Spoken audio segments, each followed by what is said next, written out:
नरेंद्र मोदी को ये क्या हो चला है। अंबानी अडानी जिनको लेकर के कहा जाता था कि वो उनके ही बच्चे हैं, लेकिन अब उन बच्चों को वो राहुल गांधी को सौंपने की बात कर रहा है। अब उस अंबानी और अडानी का नाम आज जिस प्रकार से लिया, खेल ही बदल गया। जिस अंबानी और अडानी को लेकर के राहुल गांधी पिछले 5 सालों से सदन से लेकर के सड़कों पर गूंज रहे थे कि देश की सारा पैसा अंबानी और अडानी के घर में भेज दिया, आज नरेंद्र मोदी ने ऐसा कह दिया, जिसके बाद तो सीधे तौर पर पूरा सिस्टम यही कहता नजर आ रहा है कि खेल बिगड़ रहा है। नरेंद्र मोदी तिलमिला रहे हैं। अब कहीं ना कहीं जो 400 पार की बात कह रहे थे, वो 400 पार तो छोड़, अब बहुमत के भी लाले पड़ते नजर आ रहे हैं। तभी तो नरेंद्र मोदी खिजाते से नजर आ रहे हैं। इसी पर करेंगे चर्चा से पहले चैनल को फॉलो, शेयर और सब्सक्राइब भी कर ले, ताकि कोई भी सूचना, कोई भी खबर, कोई भी विश्लेषण आपसे छूट ना जाए। कमेंट भी करें, क्या वास्तव में नरेंद्र मोदी बौखला गए हैं। उसे लग रहा है कि बहुमत से अब कहीं दूर हैं हम।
सभी को नमस्कार, राम राम। मैं कुलदीप खंडेलवाल, दाविशा प्रेम न्यूज और हरियाणा न्यूज फ्लैश।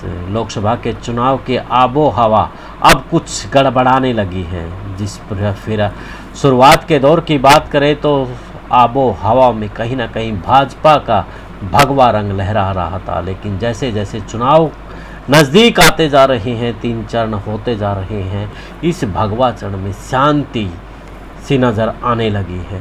पहले जिस प्रकार से चारों ओर सांप्रदायिकों की बात हो रही थी, लेकिन अब कहीं ना कहीं अंबानी और अडानी पर अब बात आकर के टिप गई है।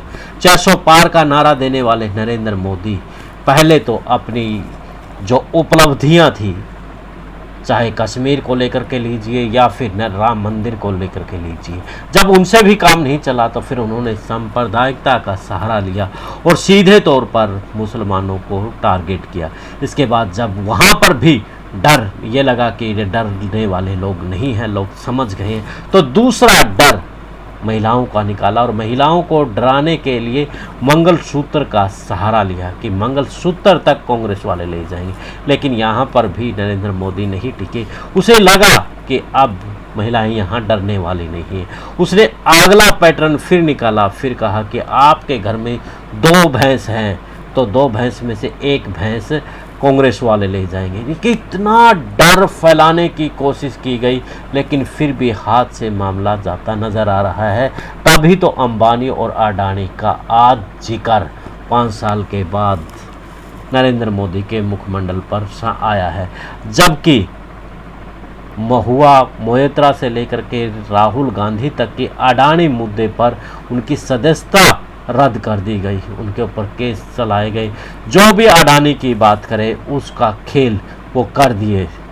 लेकिन आज नरेंद्र मोदी ने जो कहा मज़ा ही आ गया और कहा कि जो राहुल गांधी है चुनाव के बाद से अंबानी और अडानी का नाम लेते ही नज़र नहीं आए। तो उसके बाद कांग्रेस भी कहाँ खामोश बैठने वाली थी। कांग्रेस के पवन खेड़ा ने मोर्चा संभाला और सीधे तौर पर प्रेस कॉन्फ्रेंस में बता दिया कि लगभग 320 बार नरेंद्र मोदी को यानी कि समझना चाहिए कि अडानी का नाम राहुल गांधी द्वारा लिया गया है। लेकिन नरेंद्र मोदी तो इस बात पर अड़े हैं कि अब पैसा है जो कि वो अंबानी और अडानी का अब मेरी बजाय कांग्रेस की तरफ जा रहा है। अब इस बात को लेकर के सोशल मीडिया पर चर्चाएं तेज हो गई हैं कि गोदी मीडिया तो पहले ही भाप गया था, तभी तो सुधीर से लेकर के बड़े मीडिया कर्मी अब बड़े सहजता से अपनी पत्रकारिता करते नज़र आ रहे हैं। जी न्यूज़ ने तो सीधे तौर पर आदेश देकर के सीईओ को भी हटा दिया है, जो कि भाजपा के गीत में गीत गाता नज़र आता था, यानी कि धुन में तातथैया करता नज़र आता था। तो अब अंबानी और अडानी भी लगता है कि कारपोरेट भी समझ गया है कि मोदी के बस की बात नहीं है, इसलिए अब कांग्रेस के पार चले। लेकिन यहाँ पर बड़ी बात तो यही है कि राहुल गांधी यहाँ कारपोरेट के खिलाफ लड़ाई लड़ रही हैं, जंग लड़ रही हैं।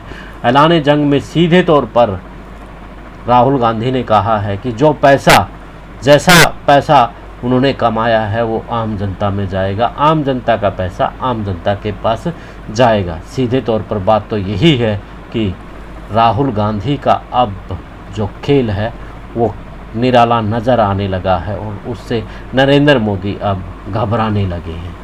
तो इस मसले पर आप भी अपनी राय दीजिए कि क्या वास्तव में अब नरेंद्र मोदी को लगने लगा है कि अब खेल बिगड़ता जा रहा है, तभी तो वो खेल की तातथैया दूसरी तरह से गाता नज़र आ रहा है। कमेंट में आपकी राय ज़रूर चाहिए। देश और प्रदेश की खबरों के लिए देखते रहिए विश्व प्रेम न्यूज़ और हरियाणा न्यूज़ फ्लैश। अब मुझे दे इजाज़त, मिलते हैं कि नए मुद्दे के विश्लेषण। जिंदाबाद।